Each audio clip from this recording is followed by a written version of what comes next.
Assalamualaikum, halo, ketemu lagi dengan Ibu Sumiati. Semoga selalu sehat dan semangat belajar.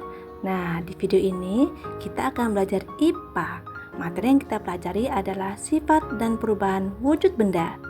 Nah, apa saja sih sifat-sifat benda dan bagaimana perubahan wujud benda terjadi? Yuk, kita pelajari melalui video ini ya. Oke, apa yang dimaksud benda? Benda adalah segala sesuatu yang dapat diamati, menempati ruang, dan memiliki massa. Nah, benda di sekitar kita dapat berwujud benda padat, cair, dan gas. Benda padat memiliki sifat-sifat yang membedakannya dengan benda cair ataupun gas. Berikut ini adalah sifat-sifat benda padat. Yang pertama, bentuknya selalu tetap. Benda padat dipindah dimanapun bentuknya akan selalu tetap. Yang kedua, volume atau ukurannya selalu tetap. Ketika benda padat dipindahkan, kemudian diukur kembali, maka ukurannya selalu tetap. Yang ketiga, partikel penyusunnya berdekatan atau rapat, seperti halnya yang kita lihat pada gambar berikut ini. Ketika penyusun, benda padat terlihat. Dan karena partikel penyusunnya berdekatan, maka benda padat tidak dapat dimampatkan atau tidak dapat dikecilkan dengan cara menekannya.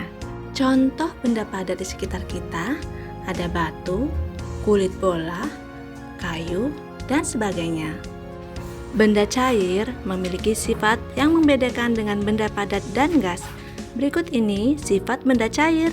Yang pertama, bentuknya berubah mengikuti wadahnya. Yang kedua, volume atau ukurannya selalu tetap. Benda cair ketika dipindahkan dari wadah satu ke wadah lainnya, maka volume atau ukurannya selalu tetap. Yang ketiga, benda cair dapat mengalir dari tempat tinggi ke tempat yang rendah.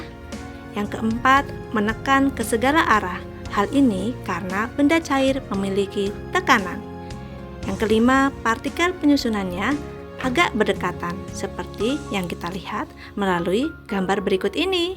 Kita melihat partikel penyusun agak berdekatan dan tidak terlalu renggang. Nah, hal ini menyebabkan benda cair sulit dimampatkan. Sifat selanjutnya, benda cair memiliki daya kapilaritas, yaitu mampu melewati celah-celah yang kecil. Contohnya adalah ketika air mampu merembes melalui serat-serat kain baju kita. Contoh benda cair yang ada di sekitar kita ada air, sirup, dan sabun cair. Sifat benda gas memiliki sifat yang membedakan dengan benda padat dan cair. Yang pertama, bentuknya selalu berubah. Yang kedua, volumenya selalu berubah. Ketiga, dapat mengalir dari tekanan tinggi ke tekanan yang rendah. Yang keempat, benda gas dapat menekan ke segala arah. Yang kelima, partikel penyusunnya renggang dan berjauhan seperti yang kita lihat melalui gambar. Nah, kita melihat partikel benda gas renggang dan berjauhan. Hal ini menyebabkan benda gas mudah untuk dimampatkan. Contoh benda gas di sekitar kita. Yang pertama, asap cerobong pabrik. Yang kedua, gas. Gasnya ya, bukan tabung LPG-nya. Yang ketiga, uap air panas. Nah, benda di sekitar kita dapat mengalami perubahan, baik perubahan yang bersifat tetap maupun sementara. Contohnya, roti yang berjamur, besi berkarat, kertas yang dibakar menjadi abu, es batu yang mencair, air yang membeku, ataupun peristiwa daur air. Melalui contoh-contoh sebelumnya, kita mengetahui bahwa benda dapat berubah wujudnya baik bersifat tetap maupun sementara. Yang pertama, perubahan sifat benda yang tetap atau perubahan kimia, yaitu perubahan sifat benda yang tidak dapat kembali ke sifat semula. Contohnya, besi berkarat, pembusukan, kertas dibakar, nasi jadi bubur, dan lain-lain. Yang kedua, perubahan sifat benda yang sementara atau perubahan fisika, yaitu perubahan sifat benda yang dapat kembali ke sifat semula. Contohnya, mencair, membeku, menguap, menyublin, mengembun, mengkristal, dan daur air. Oke, kenapa sih benda dapat berubah sifatnya? Faktor-faktor yang mempengaruhi perubahan sifat benda, yang pertama, perubahan suhu benda. Yang kedua, interaksi dengan zat lainnya. Yang ketiga, peristiwa pembusukan oleh jamur dan bakteri. Yang keempat, percampuran dengan air. Nah, dari pemaparan sebelumnya bahwa benda dapat mengalami perubahan sifat, baik itu tetap maupun sementara. Perubahan sementara kita namakan perubahan fisika. Benda di sekitar kita dapat berwujud padat, cair, dan gas. Benda tersebut dapat berubah wujud ke lainnya, kemudian kembali lagi ke wujudnya semula. Nah, contohnya ada benda padat yang dapat berubah ke benda cair. Perubahan wujud tersebut kita namakan mencair. Kemudian, benda cair berubah ke benda gas. Perubahan tersebut kita namakan sebagai menguap. Dan selanjutnya, benda padat berubah menjadi benda gas. Perubahan tersebut kita namakan menyublin. Nah, sebaliknya, benda cair dapat kembali lagi ke padat. Dapat kita namakan membeku. Benda gas dapat berubah wujud menjadi benda cair. Dapat kita namakan mengembut. Dan yang terakhir, benda gas dapat berubah wujud kembali menjadi benda padat. Kita namakan sebagai mengkristal atau menghablur. Perubahan wujud benda tersebut terjadi karena adanya kalor.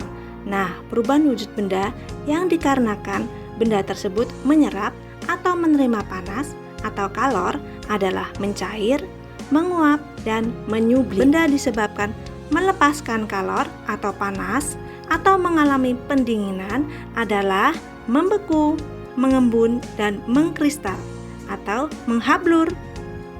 Oke, yuk kita ingat kembali perubahan wujud benda sebelumnya. Perubahan wujud benda dari padat menjadi cair dinamakan mencair. Perubahan wujud benda dari cair menjadi gas dinamakan menguap. Perubahan wujud benda dari padat menjadi gas dinamakan menyublin.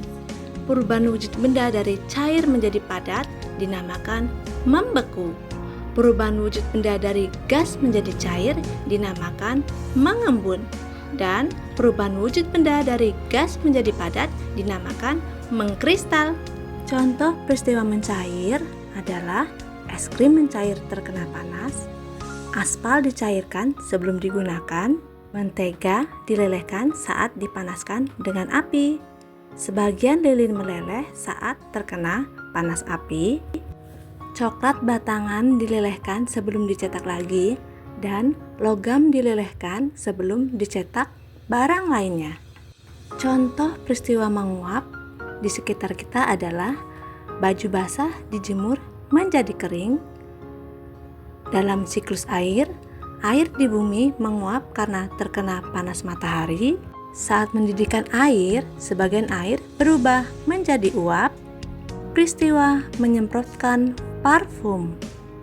Dan proses pembuatan garam dari air laut menguap menyisakan kristal garam. Contoh peristiwa menyublin di kehidupan kita sehari-hari, penggunaan kamper atau kapur barus lama-lama menjadi habis, efek kabut yang muncul dari dry ice atau es kering, contoh peristiwa membeku, pembuatan es batu dari air, coklat cetak yang berasal dari coklat leleh, proses pembuatan gula merah, lelehan lilin yang membeku kembali.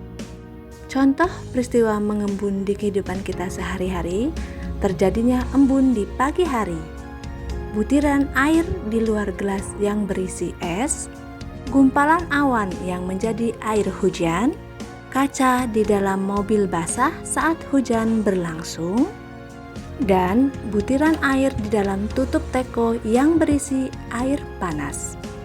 Yang terakhir, contoh peristiwa mengkristal atau menghablur, uap air yang berubah menjadi kristal, dan terjadinya bunga es dari udara di dalam freezer. Nah, tadi kita sudah belajar sifat dan perubahan wujud benda. Semangat terus belajar anak-anak hebat. Terima kasih. Wassalamualaikum warahmatullahi wabarakatuh.